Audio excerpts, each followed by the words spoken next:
Les arnaques par SMS, on en reçoit tous les jours, ou presque. C'est devenu une sorte de bruit de fond sur nos téléphones. Mais la bonne nouvelle, c'est qu'il existe des moyens très simples pour ne plus jamais se faire avoir. Alors dans les prochaines minutes, on va décortiquer ensemble les méthodes des escrocs et surtout, on va voir comment s'en protéger pour de bon. Voilà notre feuille de route. D'abord, on va voir à quel point le phénomène est répandu. Ensuite, on se mettra dans la tête des arnaqueurs. Puis, le plus important, on apprendra à repérer les pièges, à bien réagir et enfin, à se bâtir une défense solide pour l'avenir. Allez, c'est parti. On commence donc par le cœur du problème. Cette arnaque, elle est littéralement dans notre poche, sur notre téléphone. C'est une menace qui est devenue tellement banale qu'on pourrait presque finir par baisser la garde. Et c'est justement ça, le danger. Ah, celui-là, c'est un grand classique, n'est-ce pas? L'arnaque du faux colis. Ça joue sur notre impatience, sur le fait qu'on attend toujours quelque chose. C'est un simple SMS, mais derrière ce petit message, le piège peut coûter vraiment très très cher. C'est la grande question, et la réponse est assez simple. Quasiment personne n'y échappe.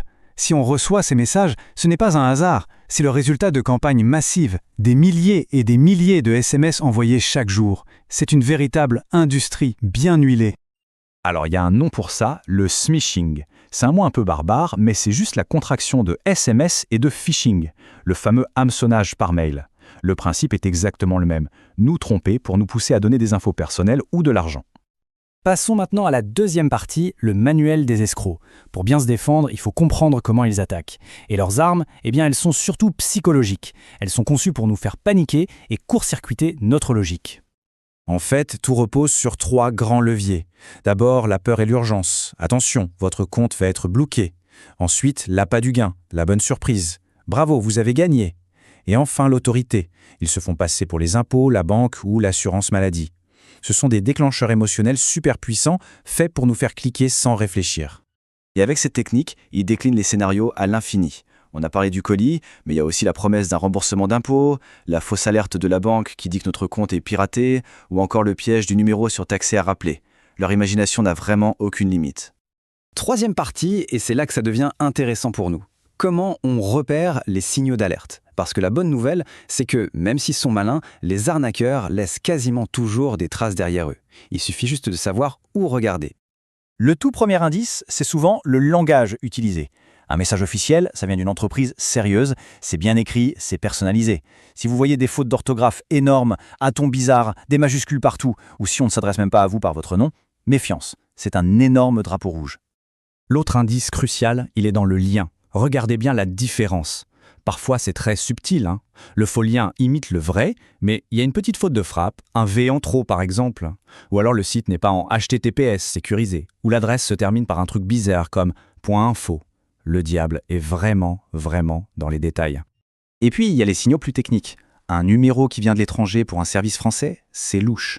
Un lien tout court, du style bit.ly, qui cache la vraie adresse de destination, c'est fait pour nous tromper.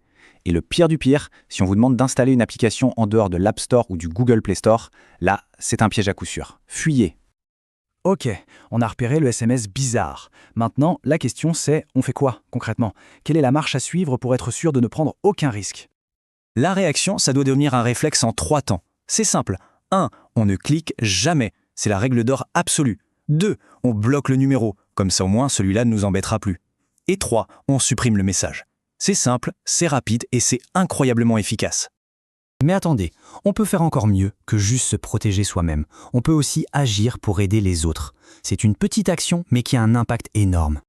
Et l'arme secrète pour ça, c'est ce numéro, le 33700. Il faut vraiment le retenir. C'est la plateforme officielle et gratuite de lutte contre les spams. C'est tout simple, il suffit de transférer le SMS suspect à ce numéro. Ce petit geste permet aux opérateurs de bloquer les numéros des escrocs et de protéger tout le monde. On en arrive à notre dernière partie, construire ses défenses sur le long terme. Parce que réagir c'est bien, mais anticiper c'est encore mieux. Il s'agit d'adopter quelques bons réflexes pour ne plus être une cible facile. S'il n'y avait qu'une seule et unique chose à retenir de tout ça, ce serait celle-ci. Votre banque, les impôts, la Sécu, aucun organisme sérieux ne vous demandera jamais par SMS votre mot de passe, votre numéro de carte bleue ou d'autres infos aussi sensibles. Jamais. C'est une certitude absolue. Et pour renforcer tout ça, quelques bonnes habitudes. Pensez à activer l'authentification à 2 facteurs partout où c'est possible, c'est une sécurité en plus. Évitez de donner votre numéro de téléphone à tout va. Et puis, un peu de bon sens. Une offre qui semble trop belle pour être vraie, elle l'est probablement. Et surtout, en cas de doute, le réflexe à avoir, c'est de contacter vous-même l'organisme par son site officiel, jamais en passant par le SMS. Alors, pour finir, une dernière question. Face à des escrocs qui sont de plus en plus créatifs, de plus en plus malins, quel est finalement notre meilleur atout? La réponse, elle est toute simple. C'est notre vigilance. La technologie peut nous aider, bien sûr, mais la meilleure des protections, elle est entre nos deux oreilles. C'est notre capacité à s'arrêter une seconde, à se poser des questions, à ne jamais céder à la panique. Au final, c'est ça la meilleure des défenses.